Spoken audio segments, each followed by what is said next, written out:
Hello friends. तो NCLEX सोंडर्स अपनी theory classes चल रही है, जिसमें आज का अपना चैप्टर है chapter number 20, care of older client. Complete अपनी स्टडी करेंगे सिंगल लेक्चर में। चलिए देखिए, सबसे पहला जो टॉपिक है इसमें वो है एजिंग एंड जेरेंटोलॉजी। एजिंग का मीनिंग क्या होता है? Biopsychosocial process occur in person between birth and death. यानी एक ऐसा बायोसाइकोसोशल प्रोसेस। बायोसाइकोसोशल क्यों? क्योंकि इसके अंदर बॉडी भी बढ़ती है, ग्रो करती है, और साथ ही साथ जो साइकी है, ठीक है, इंडिविजुअल की, वो भी ग्रो करती है। कब से कब? बर्थ से लेकर के डेथ तक, ठीक है। तो उसको तो अपन बोलेंगे एजिंग। दूसरा वर्ड है जेरोंटोलॉजी। जेरोंटोलॉजी का मीनिंग क्या होता है? Study of ageing process. ये जो एजिंग हो रही है, ये जो एज बढ़ रही है इंडिविजुअल की बर्थ से लेकर के डेथ तक, ठीक है, उसको क्या करना है, स्टडी करना, क्या कहलाता है? जेरोंटोलॉजी कहलाता है। तो दोनों वर्ड का मीनिंग अपने को अच्छे से समझ लेना है। चलिए अब अपन बात करते हैं physiological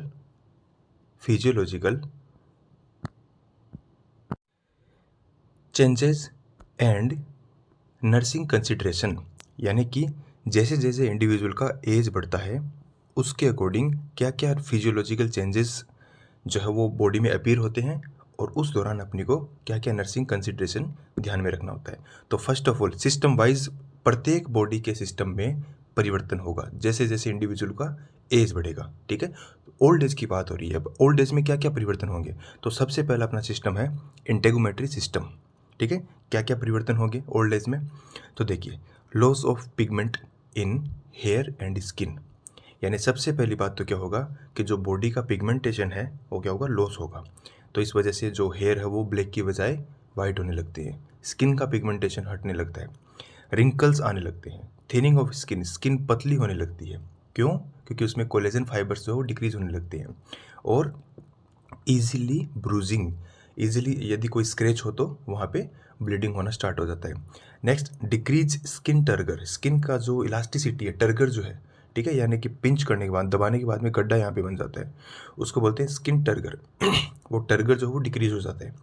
increase nail thickness and decrease nail growth, ये सब होता है। साथ ही साथ इनक्रेज, अब अपने को ध्यान में क्या रखना है? Increase a well balanced diet with H2O। Diet का ध्यान में रखना है, और साथ ही साथ वाटर अपने को पेशेंट को प्रोवाइड करवाते रहना है। दूसरा जो सिस्टम है न्यूरोलॉजिकल सिस्टम, यानी नर्व सिस्टम में एजिंग के साथ क्या क्या परिवर्तन आएंगे? तो स्लोड रिफ्लेक्स होगा, स्लाइड ट्रेमर होगा, and difficulty with fine motor movement. Fine motor जो मूवमेंट है, सेंसरी मूवमेंट होते हैं जो सेंसेशन लेके जाते हैं, मोटर मूवमेंट होते हैं जो सेंसेशन वापस ऑर्गन तक लाते हैं। तो जो मोटर मूवमेंट है वो क्या हो जाएंगे? स्लोड हो जाएंगे। Next, loss of balance, balance loss होगा, मेमोरी लॉस होगी। दो प्रकार की मेमोरी होती है, short term memory, long term memory. Short term memory जो है वो जनरली लॉस होने लगती है ओल्ड एज में, जबकि लॉन्ग टर्म जो मेमोरी है वो मेंटेन रहती है। यानी कि ओल्ड एज में आपको इंडिविजुअल जो वो ये कहता हुआ सुनाई देगा कि मेरे जो है वो बचपन में हम लोग ऐसे करते थे, कॉलेज में ऐसे करते थे, यानी उसकी लॉन्ग टर्म मेमोरी अच्छी है। लेकिन शॉर्ट टर्म जो है ना वो भूल जाएगा, वो शॉर्ट टर्म मेमोरी उसको याद नहीं रहती है। लाइक जैसे उसको मेडिसिन लेनी है वो भूल जाएगा, ठीक है। लाइक उसको कुछ खाना है तो वो उसको ध्यान में नहीं रहेगा कि टाइम टू टाइम उसको क्या क्या रूटीन फॉलो करनी है। तो शॉर्ट टर्म मेमोरी जो है वो लॉस होगी, जबकि लॉन्ग टर्म मेमोरी मेंटेन रहेगी। और क्या होगा? Assess ambulatory aid, for example cane हो गया, वॉकर हो गया, ये सब चीज़ें उनको क्या करनी होती है? प्रोवाइड करवानी होती है। क्यों? क्योंकि बैलेंस वगैरह सही नहीं है। नेक्स्ट, थर्ड जो सिस्टम है उसमें क्या क्या परिवर्तन होगा? Musculoskeletal system. तो फर्स्ट, डिक्रीज मसल्स मास, मसल मास क्या होता है? डिक्रीज होने लगता है। एट्रोपी ऑफ मसल्स, मसल्स का साइज छोटे होने लगता है, ठीक है, छोटा होने लगता है। Decrease mobility, range of motion decrease होता है, फ्लेक्सिबिलिटी डिक्रीज होती है, और कोऑर्डिनेशन भी प्रॉपर नहीं रहता। नेक्स्ट, डिक्रीज हाइट, थोड़ी सी हाइट जो है वो ऐसा माना जाता है कि 3 to 5 सेंटीमीटर तक हाइट जो है वो ओल्ड एज में डिक्रीज हो जाती है। क्यों? क्योंकि ये जो वर्टिब्रा वगैरह है उनमें गैप कम होने लगता है, बॉडी जो है वो थोड़ी सी ऐसे बेंड होने लगती है। और क्या होता है? काइफोसिस, काइफोसिस का मतलब ये बॉडी जो है उसका कूप से निकल जानी है यहाँ पे वर्टिब्रा पे। Increase brittleness on bone, bone की जो भंगुरता है, यानी कि फ्रेजाइलिटी है बोन की, यानी टूटने की प्रोबेबिलिटी वो बढ़ जाती है ड्यू टू डीमिनरलाइजेशन। यानी बोन के अंदर का जो कैल्शियम है वो ओल्ड एज में कम होने लगता है, इस वजह से उसको बोलते हैं डीमिनरलाइजेशन। उस डीमिनरलाइजेशन के कारण बोन की जो ब्रिटलनेस है, टूटने की जो प्रोबेबिलिटी है वो बढ़ जाती है। इंक्रीज जॉइंट पेन होगा। चलिए, ये सारे सिस्टम में कौन से सिस्टम में है परिवर्तन? मस्कुलोस्केलेटल सिस्टम में। चलिए, अब एक इंपॉर्टेंट पॉइंट ध्यान में रखना है, older client is at risk for fall. ठीक है, उनको गिरने का इंजरी होने का रिस्क रहता है, गिरने का रिस्क रहता है, because of musculoskeletal neurological changes, क्योंकि जो न्यूरोमस्कुलर चेंजेस हैं वो हो रहे हैं इनकी एज में, तो इस वजह से उनको फॉल इंजरी होने का रिस्क रहता है। नेक्स्ट अगला सिस्टम अपना कार्डियोवैस्कुलर सिस्टम। देखिए, decrease energy and endurance. Endurance का मतलब होता है सहन शक्ति, ध्यान में रखना ये वर्ड। विथ डिक्रीज एक्सरसाइज, अब क्योंकि इंडिविजुअल एक्सरसाइज भी कम करेगा, ठीक है, एक्सरसाइज कम करेगा, एनर्जी भी लो है और एंड्योरेंस भी उसका क्या हो रहा है? डिक्रीज हो रहा है।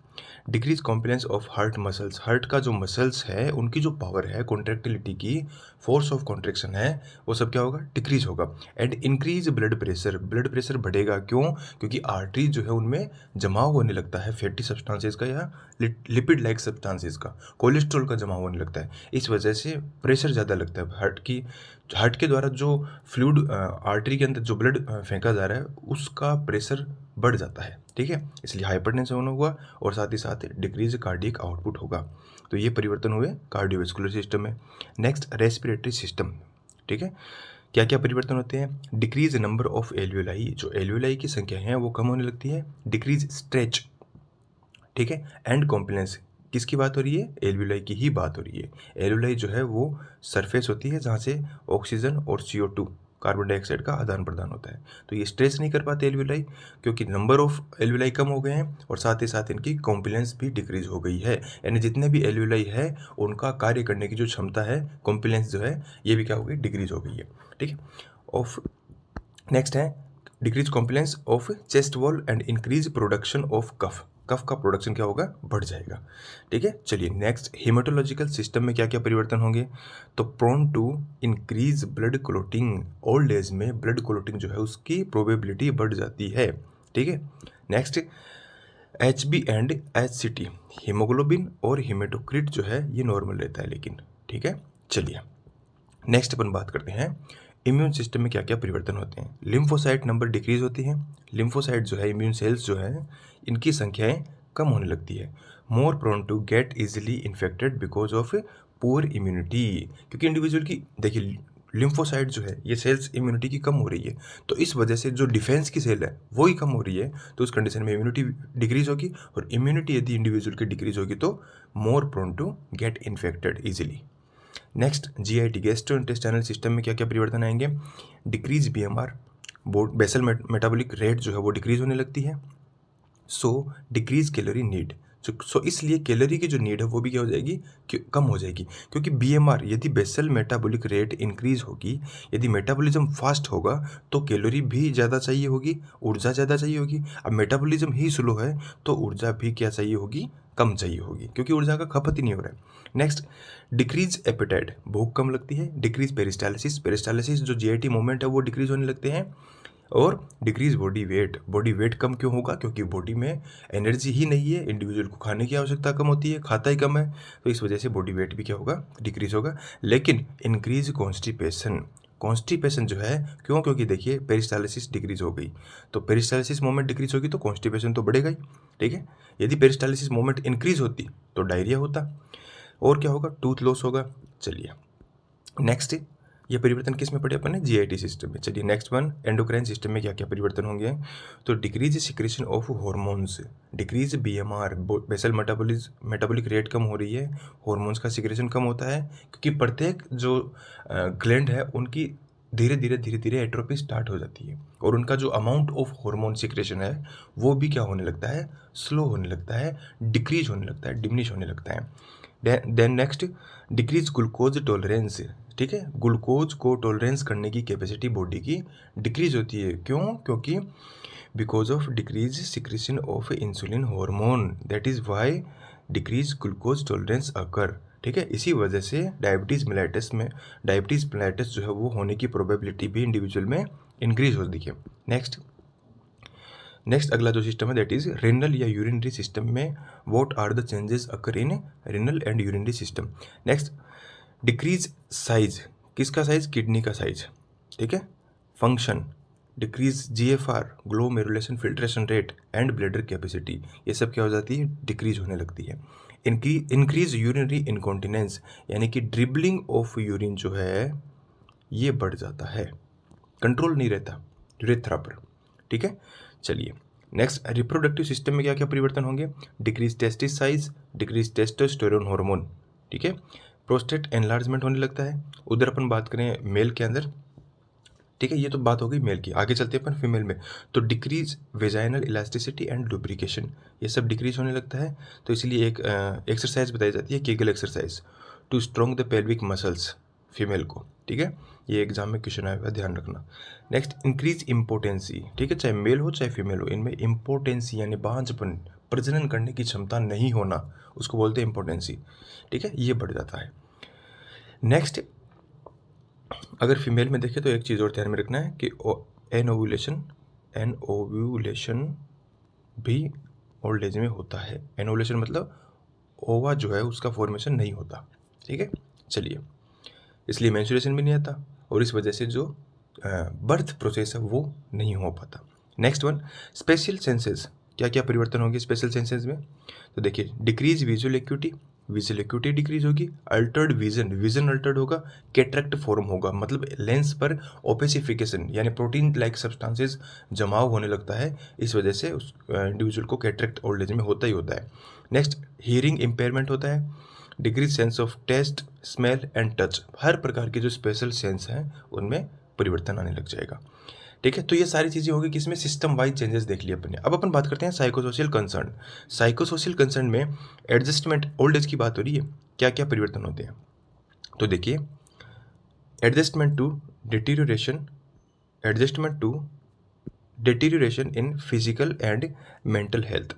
डिटीरियोरेशन का मतलब होता है डिक्रीज होना, कमी होना। In physical and mental health, दोनों ही हेल्थ में क्या होती है, कमी होने लगती है, डिक्रीज होने लगती है दोनों चीज़ें। Adjustment to retirement and loss of income, बहुत सारे इंडिविजुअल रिटायरमेंट ले चुके होते हैं ओल्ड एज में, ठीक है। तो इस वजह से उनमें जो सोसाइटल जो प्रेशर है वो इंक्रीज होने लगता है, क्योंकि अब उनका एक इनकम का सोर्स था वो खत्म हो चुका है, ठीक है। तो उसमें भी प्रॉब्लम आती है। Next, coping with changes in role and function, ठीक है, and social life, social life में एडजस्टमेंट होने का जो प्रेशर है वो बढ़ जाता है ओल्ड एज में, ठीक है। नेक्स्ट, इंक्रीज डिपेंडेंसी, क्योंकि बॉडी का हर एक सिस्टम अपना वर्क करना कम स्टार्ट कर देता है, डिक्रीज वर्किंग जो है वो होने लगती है ओल्ड एज में, तो इस वजह से डिपेंडेंसी बढ़ जाती है। तो ये सब चीज़ें साइकोसोशल कंसर्न में आती है, ये परिवर्तन होते हैं। नेक्स्ट, मेंटल हेल्थ कंसर्न, तो increase risk of depression, old age में डिप्रेशन का रिस्क बढ़ जाता है। Increase risk of grief, grief यानी दुख, ठीक है, ये बढ़ जाता है। और आइसोलेशन, और इंडिविजुअल जो वो आइसोलेटेड रहना स्टार्ट कर देता है। नेक्स्ट है pen.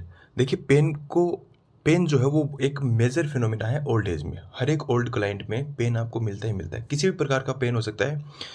Major problem in old client, एक बड़ी समस्या है, because of degenerative neuromuscular changes, क्योंकि न्यूरोमस्कुलर चेंजेस जो है वो परिवर्तन होने लगते हैं, उसकी वजह से कहीं ना कहीं बॉडी में पेन मिलेगा ही मिलेगा ओल्ड एज में, ठीक है। लाइक अपन अक्सर ये सुनते हैं कि घुटनों में पेन है, दर्द है, ठीक है, जॉइंट्स में दर्द है, तो ये अपने को मिलता ही मिलता है, तो इसका स्पेशली ध्यान रखना होता है ओल्ड एज में, इसलिए इस टॉपिक को इस चैप्टर में ऐड किया गया है। तो असेसमेंट क्या करना है, रेस्टलेसनेस पेशेंट शो करेगा, ठीक है, वर्बल रिपोर्टिंग बता सकता है वो बोल करके कि पेन हो रहा है, एजिटेशन शो कर सकता है, चिड़चिड़ाहट, मोर्निंग एंड क्राइंग, ठीक है। मोर्निंग का मतलब होता है कि कोई साउंड नहीं निकालना, ठीक है, बस कोई वर्ड नहीं निकालना, बस साउंड निकलता रहेगा, ठीक है।